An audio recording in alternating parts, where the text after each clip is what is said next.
Welcome, Torsten and Dan, to the Family Business Voice. Really nice to have you both here today. Thank you, Ramya.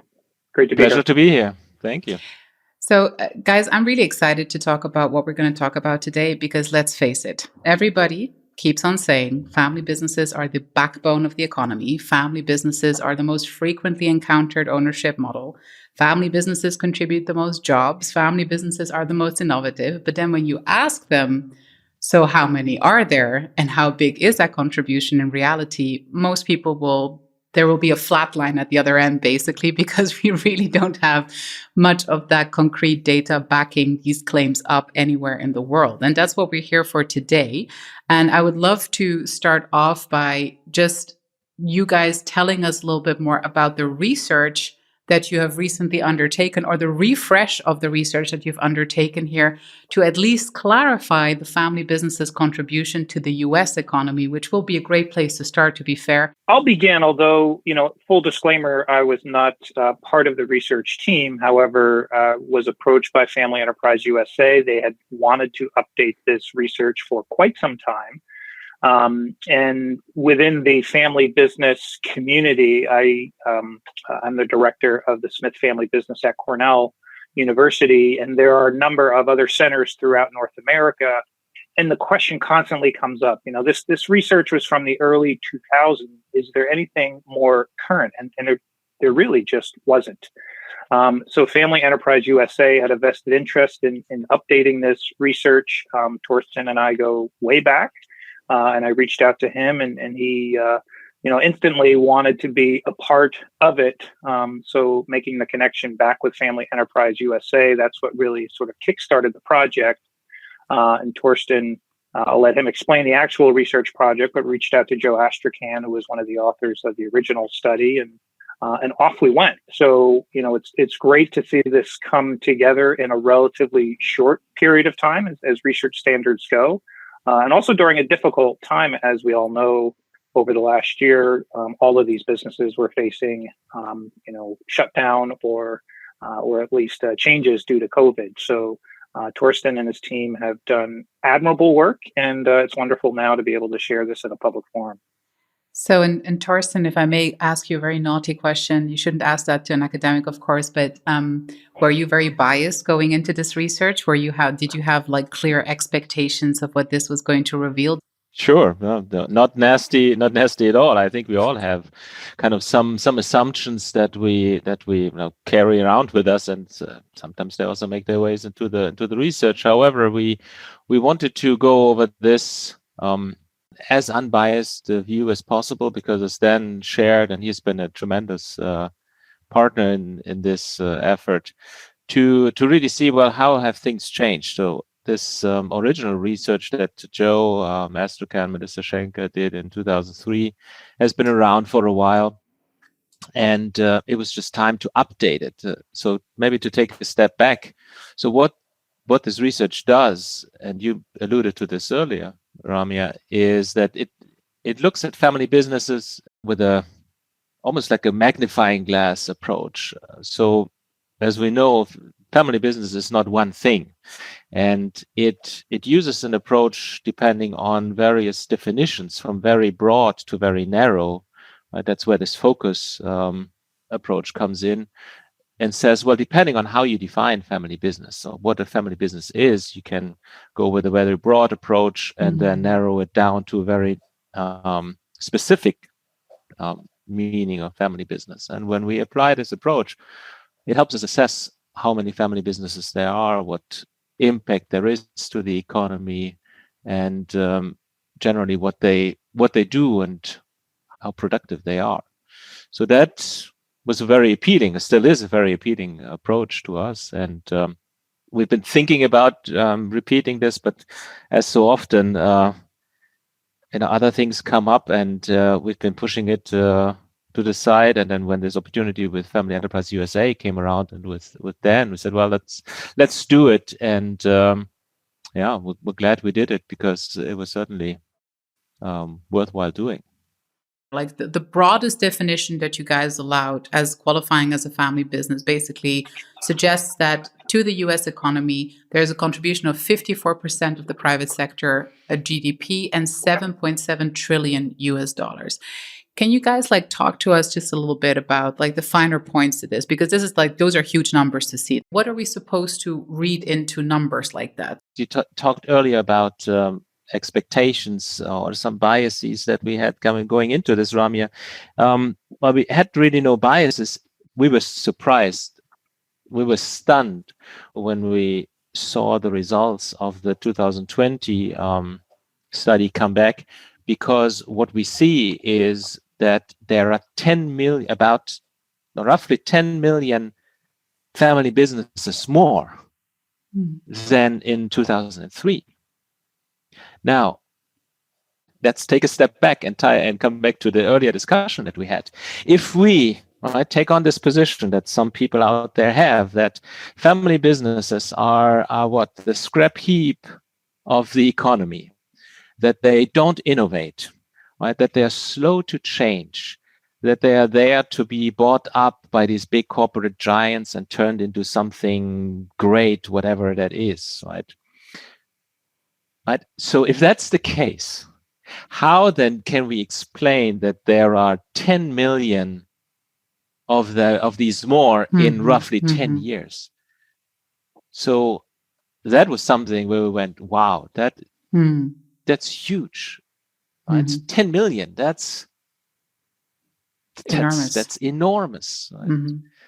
So it really challenges a lot of these assumptions and really the biases of the people out there. Like Dan said earlier, they are not all small, medium companies. They go through all size ranges. Like they go through all industries. They go through all sectors in terms of their contribution. So it's really gratifying too to see that there are so many. So they are not antiquated, right? Because if they were, then we would expect there to be less. Right? I think it does again speak to the relationship between entrepreneurship and family businesses, that people tend to be opportunistic, and that's where we've seen this growth. And generally speaking, put yourself in any entrepreneur space. If that business or idea grows, the first line of support and growth often comes from the family, whether that be financial support, technical support, even just network support. So, you could make the argument that family businesses are just entrepreneurs that have succeeded. They've made it past that founder stage. And even if the founder is still in control, generally speaking, they very often have family involved at some capacity. I think the number is in the range of about 70% of all entrepreneurs employ the resources of family at some point in the first 5 years. So the 2003 study largely must have been built on data that could have been attributed to the 20th century.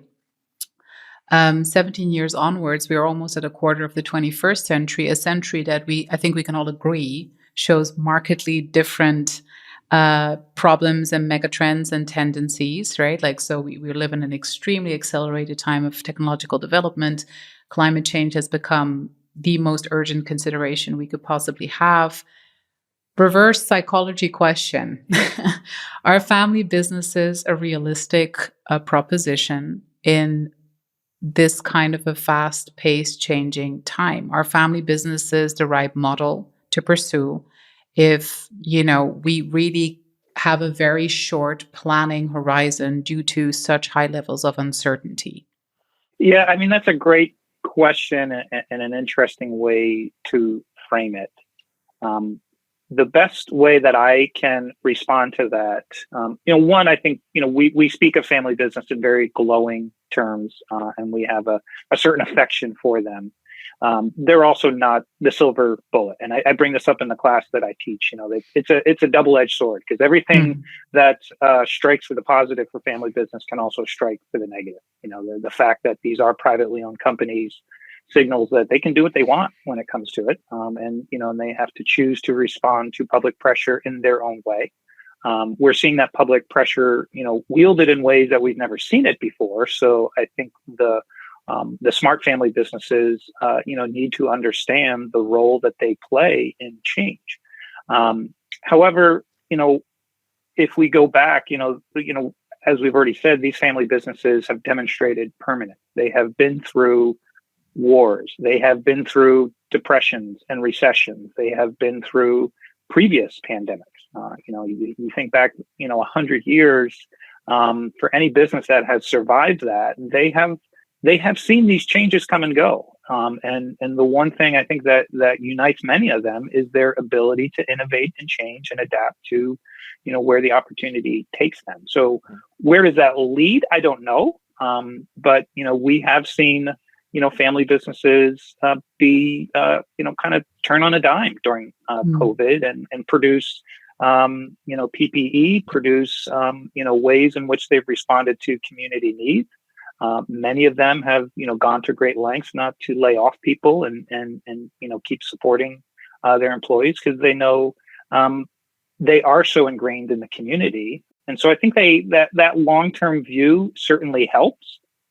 It can go the other way as well. So I think, we do need to be aware of that, the benefit and the detriment of family-owned businesses is they can, ultimately they are not responsible to shareholders, but they are responsible to stakeholders. And to add to that, it was something very clearly that we saw in another survey we did with a few people really around the world, looking at how family businesses have dealt with the pandemic. That is something that we have seen very clearly, that because you're a family, you are able to pivot, right? You're able to change what you are doing because you can make those decisions quickly, right? We also see the more successful ones are able to, and they do invest counter-cyclically, meaning, yes, where everything shuts down during COVID, they grow and they invest into new areas.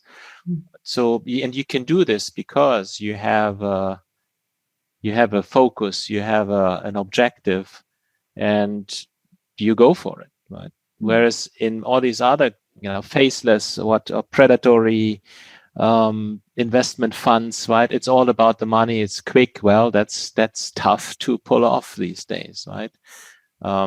Unless you do it as some companies, they milk the cow until it dies and then even sell the carcass for a surplus, right?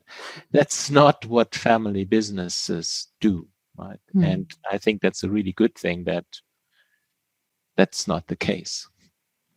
Well, wonderful. I mean, we look forward to seeing this type of research being replicated across many countries and across many time periods, so that we have a more and more solid foundation to have our lovely family business discussions on, which will help us, I think, deepen our insights and hopefully also drive the changes that we were talking about to this conversation, which I'm very much looking forward to.